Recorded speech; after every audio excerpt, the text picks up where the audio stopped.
Assalamualaikum warahmatullahi wabarakatuh. Kembali lagi bersama kami. Dan menjelang detik-detik pelantikan Gubernur Jakarta atau DKI Jakarta, kita ucapkan selamat terlebih dahulu kepada Gubernur dan Wakil Gubernur terpilih, yakni Mas Pram dan Bang Dua. Dan tentu saja semoga beliau-beliau ini mampu mengemban tugas dengan baik.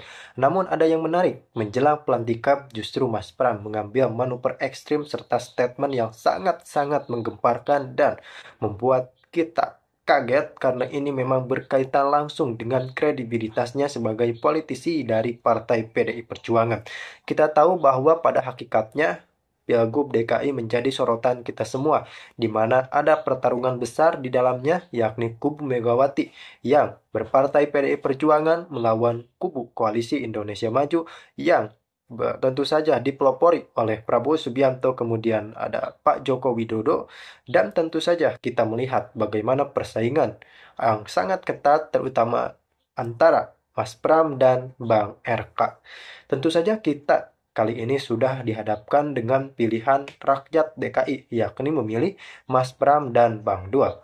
Bagaimana kelanjutannya? Apakah Mas Pram dipaksa harus menjadi petugas partai yang sangat patuh meskipun pada kebijakannya sebagai gubernur DKI tidak bisa diintervensi, ataukah Mas Pram justru berani melawan itu semua dan ogah diintervensi dalam menjalankan tugasnya? Sepertinya Mas Pram akan menjalankan opsi yang kedua, yakni Mas Pram akan menjalankan tugasnya sebaik-baiknya sesuai kehendak rakyat Jakarta, bukan justru partai. Karena kita tahu bahwa track record Mas Pram di kabinet Pak Jokowi pun sangat luar biasa. Orangnya sangat loyal kepada Pak Presiden dan menjadi salah satu menteri yang paling dekat dengan Pak Presiden ke-7 Republik Indonesia.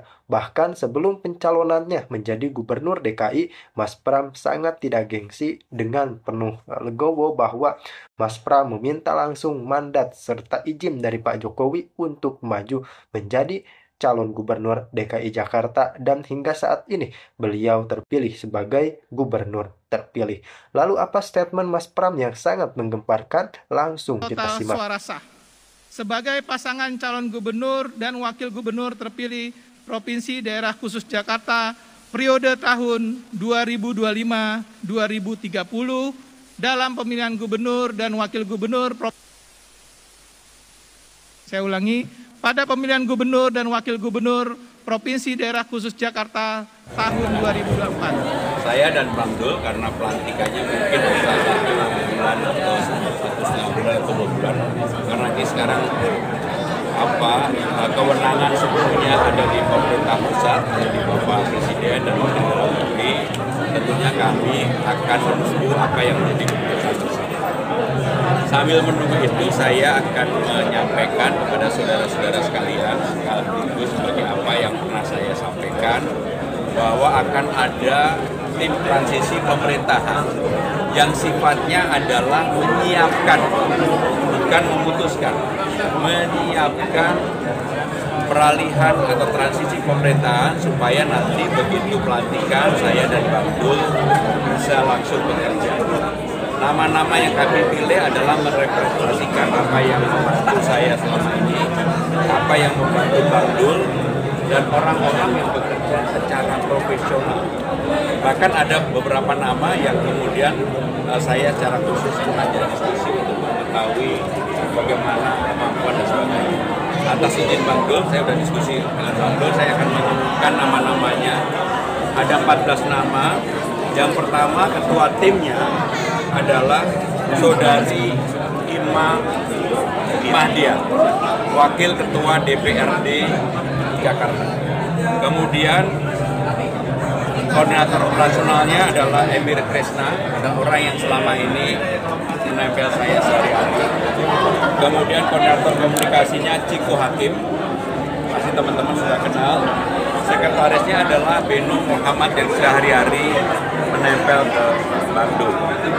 Kemudian ada tim teknis, ada 5 orang. Sumber daya manusia, bidang sumber daya manusia, Safudin yang selama ini juga mengurusin saya mulai 20 tahun lebih.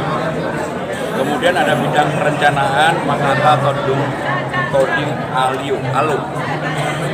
Bidang keuangan mungkin saudara-saudara sebagian sudah kenal karena memang kami ingin mendapatkan pandangan yang kritis dari mantan staf khususnya Menteri Keuangan, yaitu Saudara Justinus Prastowo.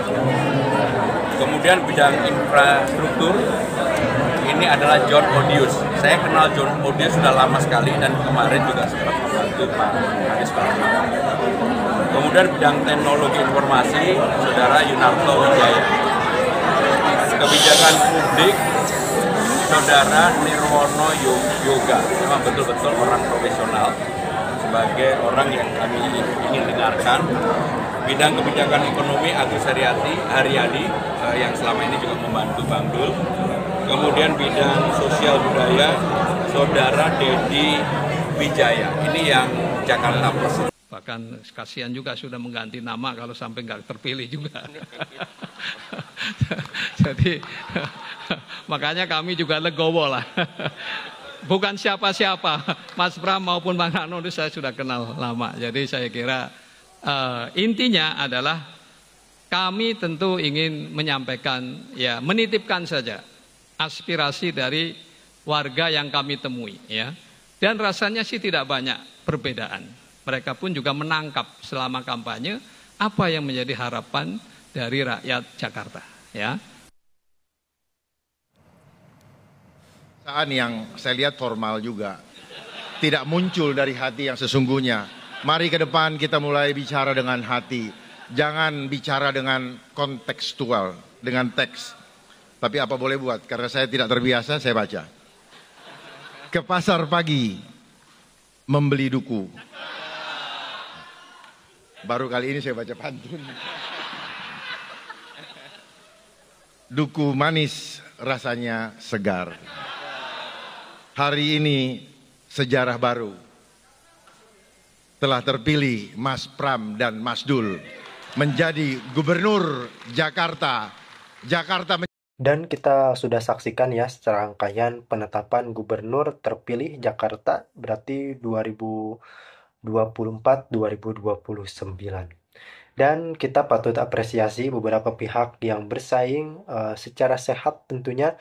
Di akhir kompetisi mereka tetap merangkul, tetap berangkulan, tetap berdiskusi, dan tentu saja kita harus menjalankan demokrasi ini sebaik mungkin tanpa ada kebencian apapun, karena memang ini sudah menjadi hukum di negara kita. Dalam demokrasi kita harus menerima setiap keputusan yang ada, termasuk saya yakin ada di sini kandidat pendukung dari Bang Ridwan Kamil, dari Mas Darmawan, yang memang tentu saja sangat menyayangkan mungkin calon gubernur pilihannya tidak terpilih. Namun tentu saja saya yakin Anda semua berpikir dewasa dengan menerima keputusan sebaik-baiknya, dan memang ini sudah menjadi mandat demokrasi. Tentu saja dalam berdemokrasi harus ada satu pemenang, bukan dua atau tiga. Dan kita ucapkan selamat bekerja untuk Mas Pram dan Rano Karno, dan kita sangat respect kepada kedua kandidat lainnya, Ridwan Kamil Suswono dan Mas Darmakun. Terima kasih dan sampai jumpa.